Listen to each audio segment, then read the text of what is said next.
Morning and नमस्कार दोस्तों, स्वागत है आप सभी का आपके अपने YouTube channel GK search engine पर। आज है 9 दिसंबर और 9 दिसंबर से रिलेटेड राजस्थान करंट अफेयर्स के जितने भी इंपॉर्टेंट क्वेश्चन हैं सभी हम इस वीडियो में डिस्कस करने वाले हैं।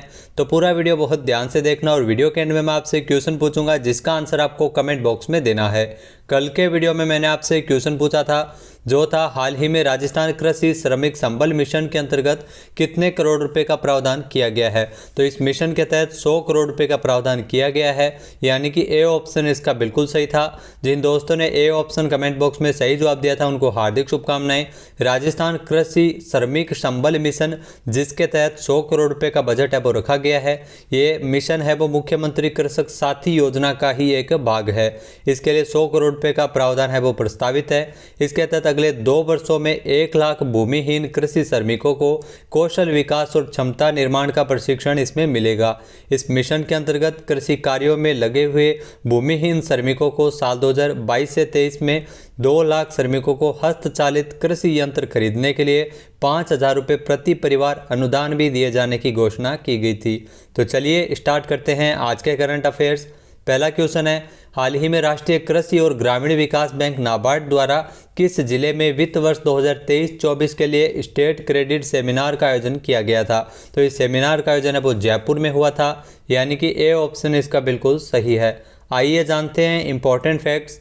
तो राष्ट्रीय कृषि और ग्रामीण विकास बैंक नाबार्ड के द्वारा जयपुर में राजस्थान में वित्त वर्ष 2023-24 के लिए स्टेट क्रेडिट सेमिनार का आयोजन हाल ही में किया गया था। नाबार्ड के मुख्य महाप्रबंधक बैजू कुरब के अनुसार सेमिनार में विभिन्न क्षेत्रों में नाबार्ड और वित्तीय संस्थानों, राज्य और केंद्र सरकार द्वारा शुरू किए गए नीतिगत सहयोग पर विचार विमर्श किए गए थे। प्राथमिकता क्षेत्र पर ध्यान केंद्रित करते हुए राजस्थान में एकीकृत और सतत ग्रामीण समृद्धि सुनिश्चित करने के उद्देश्य से नाबार्ड ने वित्त वर्ष 2023-24 में राज्य के लिए 2.75 लाख करोड़ रुपए की प्राथमिकता क्षेत्र के ऋण संभाव्यता का अनुमान है वो लगाया है। इसके अलावा अगर बात की जाए तो ऋण की जो संभावित राशि है वो पिछले वर्ष की तुलना में 9.6% अधिक है। नाबार्ड की जो स्टेट सेमिनार है जो जिसमें फोकस पेपर भी हाल ही में जारी किया गया था और इसका आयोजन जयपुर में हुआ था। नेक्स्ट है, हाल ही में राजस्थान विधानसभा में सरदार की जो विधानसभा सीट है जिस पर हुए उपचुनाव में किसने जीत दर्ज की है। तो राजस्थान के चूरू जिले की सरदारसर विधानसभा सीट पर हाल ही में उपचुनाव हुए थे जिसमें अनिल शर्मा जीते हैं कांग्रेस से, यानी कि सी ऑप्शन इसका बिल्कुल सही है। जो आपको तस्वीर में दिखाई दे रहे हैं ये कांग्रेस से उपचुनाव में जीते हैं सरदारसर की विधानसभा सीट से। आइए जानते हैं इंपॉर्टेंट फैक्ट्स। तो कांग्रेस के अनिल शर्मा जो 26,696 की लीड के साथ सरदारसर उपचुनाव में इन्होंने जीत हासिल की है। इसकी मतगणना 8 दिसंबर को संपन्न हुई थी। कांग्रेस के दिवंगत विधायक भंवरलाल शर्मा के निधन से यह सीट खाली हुई थी जिसमें इनके पुत्र अनिल शर्मा को प्रत्याशी बनाया गया था कांग्रेस का। 5 दिसंबर को इसके लिए मतदान भी हुआ था उपचुनाव के लिए। रोचक त्रिकोणीय मुकाबले में कांग्रेस के प्रत्याशी पंडित अनिल शर्मा ने विजय प्राप्त की है। अनिल शर्मा को 91,357 वोट मिले थे।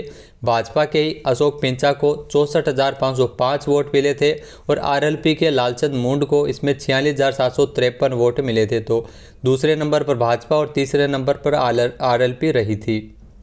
नेक्स्ट क्वेश्चन है, हाल ही में राजस्थान में उद्योग आयुक्त महेंद्र पारक के अनुसार जो कहां पर आयोजित होने वाले 56 भोग उत्सव 2022 के पोस्टर का विमोचन किया गया था।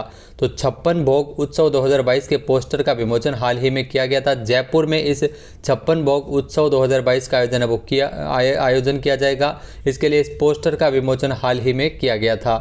आइए जानते हैं इंपॉर्टेंट फैक्ट्स। तो राजस्थान में उद्योग आयुक्त महेंद्र पारक ने 7 दिसंबर को उद्योग भवन में स्थित अपने कक्ष में 9 से लेकर 12 दिसंबर तक जयपुर में जल महल के सामने राजस्थान हाट पर आयोजित होने वाले 56 भोग उत्सव 2022 के पोस्टर का हाल ही में विमोचन किया था। 9 से लेकर 12 दिसंबर तक जयपुर के जल महल के सामने राजस्थान हाट में इस महोत्सव का आयोजन किया जाएगा। इस 56 भोग उत्सव 2022 के अंतर्गत स्वादिष्ट व्यंजन राजस्थान में जो अलग अलग क्षेत्रों के जिसमें बीकानेरी भुजिया सहित जो प्रसिद्ध मसाले, मिठाइयाँ, इसके अलावा नमकीन की विशिष्ट खाद्य पदार्थों की प्रदर्शनी और रसोई से जुड़े परंपरागत और प्राकृतिक और अत्याधुनिक उपकरण यहाँ पर एक ही स्थान पर आपको देखने को मिल जाएंगे। नेक्स्ट क्वेश्चन है, हाल ही में 16,060 मेगावाट सौर ऊर्जा उत्पादन के साथ राजस्थान देश में कौन से स्थान पर है? तो सौर ऊर्जा के उत्पादन में राजस्थान का पहला स्थान है, यानी कि ए ऑप्शन इसका बिल्कुल सही है। आइए जानते हैं इंपॉर्टेंट फैक्ट्स। तो सौर ऊर्जा उत्पादन में राजस्थान है वो मॉडल स्टेट बन गया है।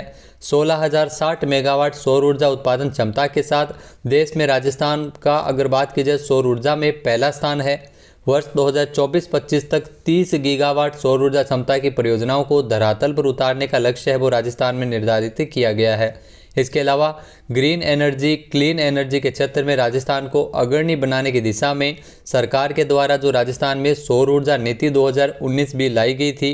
साथ ही साथ 4,576 मेगावाट की पवन ऊर्जा, 125 मेगावाट की बायोमास ऊर्जा और 24 मेगावाट की लघु हाइड्रो ऊर्जा का भी उत्पादन राजस्थान में किया जा रहा है। प्रदेश का जो सबसे बड़ा सोलर पार्क है 2245 मेगावाट क्षमता का सोलर पार्क जोधपुर में बड़ला सोलर पार्क है वो लगाया गया है।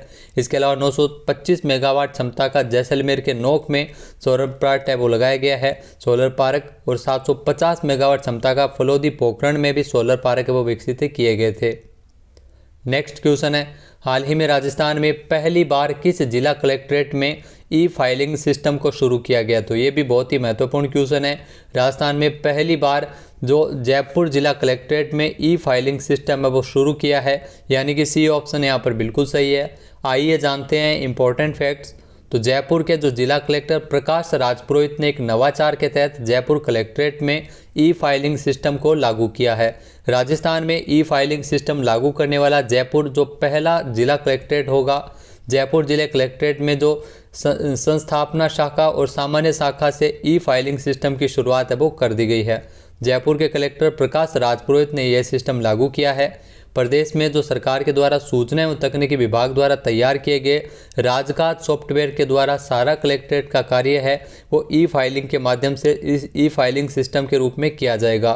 कलेक्ट्रेट में समय और कागज की बचत के साथ पत्रावलियों में सुरक्षित संधारण सुनिश्चित करना इसके माध्यम से आसान हो जाएगा, और जो पत्र भेजे जाएंगे उसकी जो मॉनिटरिंग है वो ऑनलाइन ही की जाएगी। नेक्स्ट है, हाल ही में स्वच्छता सर्वेक्षण ग्रामीण कार्यक्रम 2022 में उदयपुर जिले ने देश भर में कौन सा स्थान हासिल किया है? तो स्वच्छता सर्वेक्षण ग्रामीण कार्यक्रम 2022 जिसमें उदयपुर जिले ने पूरे देश भर में 60वां स्थान हासिल किया था, यानी कि बी ऑप्शन इसका बिल्कुल सही है। बहुत ही महत्वपूर्ण क्वेश्चन है। उदयपुर पूरे राजस्थान में पहले स्थान पर रहा था, देश भर में 60वां स्थान है और इस कार्यक्रम के तहत उदयपुर को मिला था। आइए जानते हैं इंपॉर्टेंट फैक्ट्स। तो स्वच्छता सर्वेक्षण 2022 जिसमें उदयपुर जिला देश भर में 60वें स्थान पर जबकि राजस्थान में पहले स्थान पर रहा था। भारत सरकार के जल शक्ति मंत्रालय का जो पेयजल और स्वच्छता विभाग की ओर से स्वच्छता सर्वेक्षण ग्रामीण कार्यक्रम 2022 में उदयपुर जिले ने राजस्थान में पहला स्थान और देश भर में 60वां स्थान हासिल किया था। उदयपुर में ठोस एवं तरल कचरा प्रबंधन में लगभग 199 गांवों में घर घर कचरा संग्रहण है वो शुरू किया गया है। 660 सामूहिक खाद्य गड्ढों का निर्माण कार्य भी पूरा किया गया है और 425 गांव हैं वो कीचड़ या जल भराव से मुक्त भी किए गए हैं। राजस्थान की बात की जाए तो राजस्थान राष्ट्रीय स्तर पर ODF प्लस की श्रेणी में 8वें स्थान पर है। तो ये भी बहुत ही महत्वपूर्ण क्वेश्चन बनता है। ODF प्लस की श्रेणी में राजस्थान है वो राष्ट्रीय स्तर पर 8वें स्थान पर रहा है। स्वच्छ भारत मिशन ग्रामीण के तहत राजस्थान को अलग अलग कैटेगरीज में 6 पुरस्कार भी दिए गए थे। ये पुरस्कार राष्ट्रपति द्रौपदी मुर्मू द्वारा गांधी जयंती के अवसर पर 2 अक्टूबर को प्रदान किए गए थे। नेक्स्ट क्वेश्चन है, हाल ही में राजस्थान के किस लोक कलाकार को विश्व विख्यात आगा खान संगीत अवार्ड के लिए चुना गया था? तो ये ध्यान रखना, आगा खान संगीत अवार्ड के लिए चुना गया था आसीन खान को। महत्वपूर्ण क्वेश्चन है, बी ऑप्शन इसका बिल्कुल सही है। लोक कलाकार आसीन खान को विश्व विख्यात आगा खान संगीत अवार्ड के लिए चुना गया था। आइए जानते हैं इंपॉर्टेंट फैक्ट्स। तो विश्व विख्यात आगा खान अवार्ड है वो आगा खान संगीत अवार्ड जो राजस्थान के लोक कलाकार आसीन खान को इस अवार्ड के लिए चुना गया था। आगा खान संगीत अवार्ड जो दुनिया भर में संगीत के क्षेत्र में असाधारण काम करने वाले कलाकारों को दिया जाता है। इस पुरस्कार के तहत भारत से आसीन खान और जाकिर हुसैन को चुना गया था, जबकि राजस्थान से अगर बात की जाए तो आसीन खान है वो शामिल है। इस पुरस्कार के लिए देशी और विदेशी कलाकार दोनों इसमें भाग लेते हैं। आसीन खान का संबंध है वो बरनवा जागीर बाड़मेर से है। जी हाँ, बरनवा जागीर बाड़मेर से आसीन खान का संबंध है। लंगा संगीत समुदाय से है आसीन खान।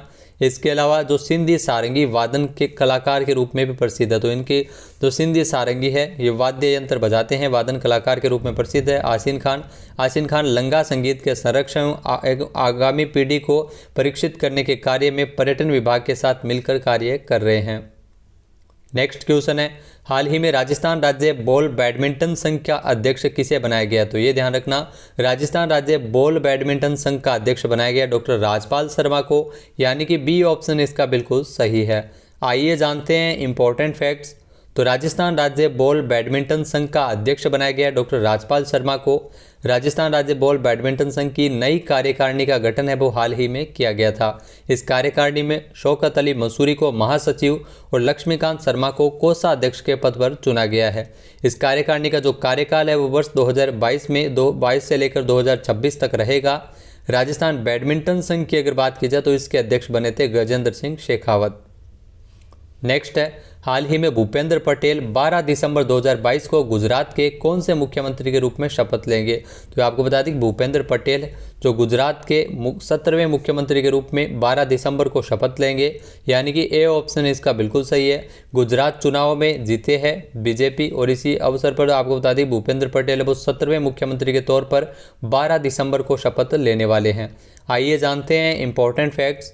तो भूपेंद्र पटेल जो 12 दिसंबर 2022 को गुजरात के 17वें मुख्यमंत्री के रूप में ये शपथ लेंगे।